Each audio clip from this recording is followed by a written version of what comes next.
I don't know how conservative media shifted the headlines from Trump failing to deliver his promise on the Epstein files to backlash over the rebranding of Cracker Barrel. And that's nothing but pure and simple old-fashioned communism. In my opinion, there are more important things going on in this world to get our panties in the water about. But I give a reasonable explanation of why Cracker Barrel decided to rebrand itself and why they don't give a damn who they pissed off when they did it. First of all, I think it's a dumb idea for any business to piss on their core fan base. As a capitalist and as a conservative, I'm going to tell you why I somewhat agree with the rebranding.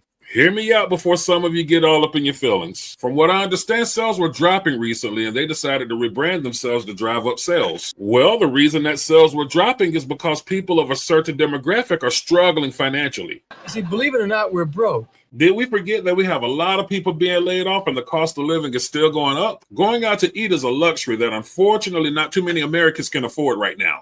A $50,000 a year income doesn't buy as much as it did back in 2018. I honestly believe that the rebranding is to bring in another type of clientele aside from the Southern conservative boomers and the Gen Xers. It is no secret that it's the liberals who hold the wealth in this nation, and they're migrating to the South in record high numbers. They're changing the culture and the voting demographics from what I see here in the state of South Carolina. I mean, they could take an old textile mill and turn it into multiple units of luxury condos. The train tracks that used to service those textile mills have been made into fancy bicycle trails. Rundown neighborhoods were transformed into luxury homes. America has outgrown the original business model of the Cracker Barrel that catered to the people who were nostalgic about a time that has come and gone in our country. Some people can't relate to the nostalgia because that time in American history don't have good memories for all Americans to reflect upon as the good old days. Where some may remember the good old days as simple times, others see it as a time where their parents and their grandparents were ostracized, stigmatized, and brutalized based on the color of their skin. A good case in point, some people are deeply offended by this flag where it doesn't bother me one way or the other. I see it as a symbol of the South and others affiliated with racial bigotry, slavery, and Jim Crow. I can't say that the people who are offended by this flag do not have a legitimate reason to be. Like people who are offended by this flag can't tell me that I have an illegitimate reason to not be offended by this flag. That's a subject matter for another video that I'm uploading later this week on why this flag does not offend me. That video will spark a conversation that needs to be had about American history. Cracker Barrel is changing with the times, and my guess is to rebrand it to an establishment where everyone can enjoy modern day inclusivity.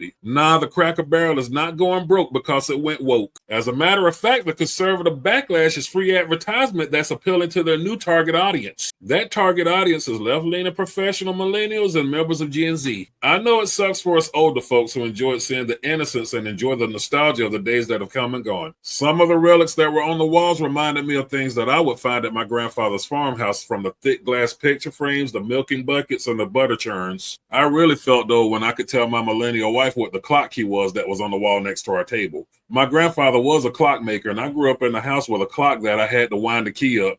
When looking at the old pictures on the wall, I wonder if those people ever thought that their image would be on display for people to look at while they were eating their breakfast. It also made me wonder, where are the surviving members of these families who would cherish these pictures of their ancestors? Now, I personally got nothing racist from the name Cracker Barrel, nor have I gotten any ill treatment when I went there to eat. There are some black content creators on TikTok who claims to have different experiences, but I can only speak for my own. My favorite things on the menu at Cracker Barrel are the chicken and dumplings and the pancakes. Their pancakes are way better than the International House of Pancakes, and the chicken and dumplings tasted almost as good as my grandma used to make them. If the name Cracker Barrel was anything racial or racist, then wouldn't it be white people who are offended by the name? I'm not here to make a record, you dumb cracker. I guess it's okay when they call each other that, right?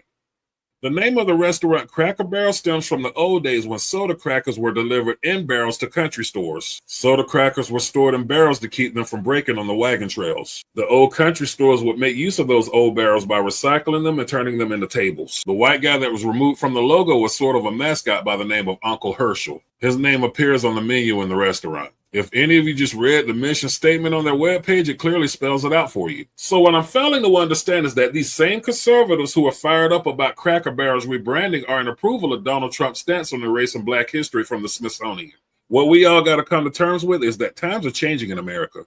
I've developed a mentality of just going with the flow. Things are going to go the way that they were meant to be, and it's not up to me to agree with it or disagree with it. I don't have to like it or dislike it. None of us are exchanging our carbon dioxide for oxygen forever, and we're given a short amount of time in the midst of infinity to make such a transaction. The sky is not falling because some chain restaurant decided to rebrand.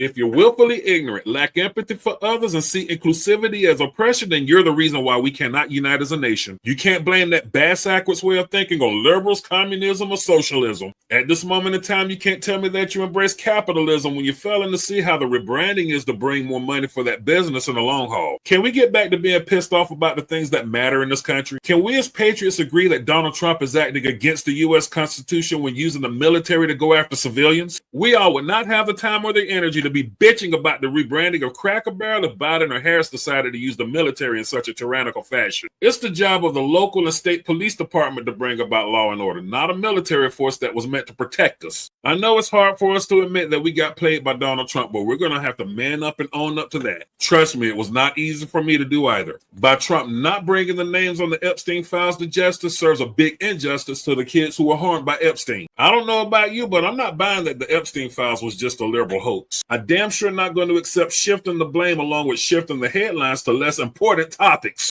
We have a sitting U.S. president that's willing to stifle our ability to free speech if we were to criticize a certain foreign nation. On that note, don't even get me started on who lines the pockets of both sides of the political aisle. We have a sitting U.S. president who is using our military against poor people instead of working to fix the conditions of why those people are living in poverty in the first place. Do you think that only the violent criminals and illegal immigrants are the ones at risk of being harmed by the military if they're deployed onto our streets? Police officers are trained to enforce the law. They're supposed to be trained on de-escalation, but we'll talk about that on another video. But the military is trained to kill. And it is sickening how many people I see claiming to be card-carrying Republicans that are in approval of martial law being initiated. The U.S. military policing our streets is something that we could have expected from the old Soviet Union, not the modern United States. If Joe Biden had done this exact same thing, it would be many of you so-called patriots emptying the shelves at your local firearms dealer. You would be rallying the troops on TikTok while dressed like G.I. Joe in front of your Gadsden flag. We would hear your top conservative grifters fear-mongering about how the evil deep state is coming for our freedom. We would see many videos of people talking about prepping for the apocalypse. You bitching about the Cracker Barrel rebranding instead of any of this shows me that either you've gotten comfortable or you really was never about that life. Bitching about the rebranding of the Cracker Barrel while your country is falling apart is not only entitled but problematic. It also discards anything that you have to say politically to be taken serious. If Joe Biden or Kamala Harris had swept the Epstein files under the rug, then we would not have been able to log into TikTok or Twitter X without hearing you bitch about it. The sad and scary part of it is that it's the Gripper movement who are keeping their foot on the pedal when talking about the subject. Yeah, the same Gripper movement that's under attack by MAGA, not because of how they view black people, but how they view Israel. Yeah, Conservative Inc. can't deny how they feel about black folks when they platform people to speak ill of an entire community based on the actions of a few. If a black man shoots up a nightclub, then it's the culture.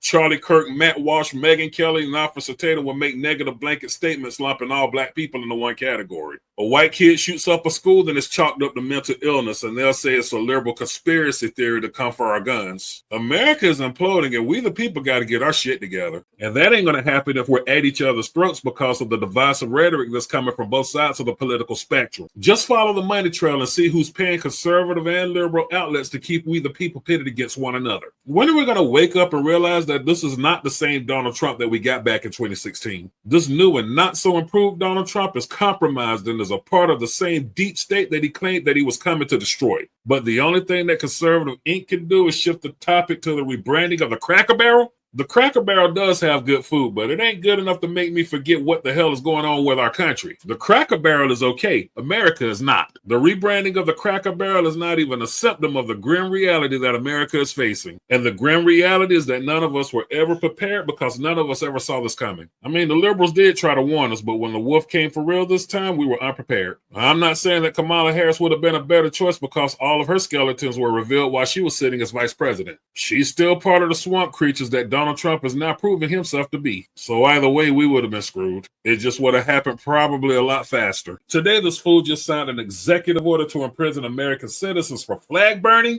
He said that flag burning incites violence. There are many of things that incites violence besides flag burning. If I were to fly this flag in a public place, that would be inciting violence. Wearing a MAGA hat in the wrong place at the wrong time is inciting violence. Hate speech incites violence. So is that J.D. Vance's take when he was talking about what started that violence in Cincinnati, Ohio? Is that the take of Vivek Ramaswamy as well? Can these conservative grifters go to prison for a year when their names show up on the manifestos of mass shooters now? If that's the case, then Donald Trump himself could have and should have been in prison for inciting the violence on J6. J6 would have never happened if he never called his supporters to Washington, D.C. in the first place. This man has turned into a full-blown dictator, and there's nothing patriotic about that. So if we're going to refrain from actions that incites violence, then I guess TPUSA is going to need to stop going to these college campuses. I guess we're going to burn the Epstein files and not the American flag, right? Yes, I voted for Donald Trump, but I did not see any of this coming down the pipe. Yes, flag burning is disgusting, but it's not enough to step on someone else's First Amendment right to the point where they go to prison for it. I guess we better be careful what we say on social media because voicing our opinions can be taken as inciting violence. We're starting with flag burning, but what else will fall under the category as inciting violence? This action alone should have caused Donald Trump to lose whatever right-wing support that he once had. I would say that Congress should be working on Donald Trump's impeachment, but they'll just put another puppet in there to pull the strings against the will of the American people. This man is initiating martial law and willing to eradicate the First Amendment. We all know the country that this man values, and it is not the United States of America. We are actually living under tyranny right now. I can't let that go, and I got bigger fish to fry than Cracker Barrel rebranding itself. I don't know what us Southerners are upset about anyway, because if Cracker Barrel was to close their doors, we have our family recipes down here in the South. My chicken and dumplings and my pancakes are better. The only reason that any of us go to a restaurant is for the convenience of not having to make it ourselves. Maybe it's time to break out those pots and pans and get busy. I'm Ricky Manor of the Melanated Rebel News Network. Go ahead and give me a like, subscribe to my channel, share the video, and leave me a comment below to let me know what you're thinking.